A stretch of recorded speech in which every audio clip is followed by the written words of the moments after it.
माँ लक्ष्मी ने स्वयं कहा है, अगर घर की ये 5 चीज किसी को दे दी जाए तो धन संपत्ति ही नहीं सुख शांति भी सदा के लिए छिन जाएगी। क्या आप जानते हो 5वीं वस्तु है कपड़े का कोना या पल्लू। महिलाएं अक्सर पुराने कपड़े का पल्लू काट कर दे देती हैं, लेकिन यही स्त्री की लक्ष्मी और घर की मर्यादा का प्रतीक है। इससे देना घर के भाग्य को काटना है। अब 5 वस्तुएं स्पष्ट थी। पहला, चूल्हे की राख। दूसरा, झाड़ू। तीसरा, जलता दीपक। चौथा, नमक। 5वां, कपड़े का कोना। वसुदेव ने कृतज्ञ होकर योगी को प्रणाम किया। अब 5 रहस्यों को जानकर वसुदेव अपनी पत्नी सुभद्रा और पुत्र माधव के साथ नगर की ओर लौटने लगे।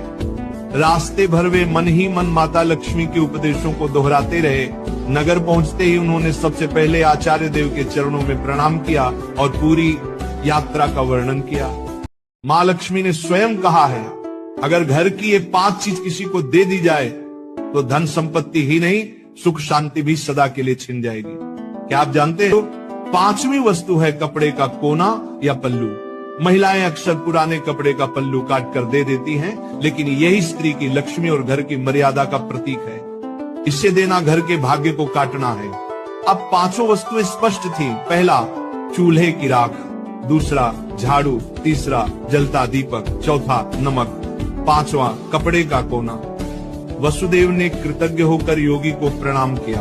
अब 5 रहस्यों को जानकर वसुदेव अपनी पत्नी सुभद्रा और पुत्र माधव के साथ नगर की ओर लौटने लगे। रास्ते भर वे मन ही मन माता लक्ष्मी के उपदेशों को दोहराते रहे। नगर पहुंचते ही उन्होंने सबसे पहले आचार्य देव के चरणों में प्रणाम किया और पूरी यात्रा का वर्णन किया।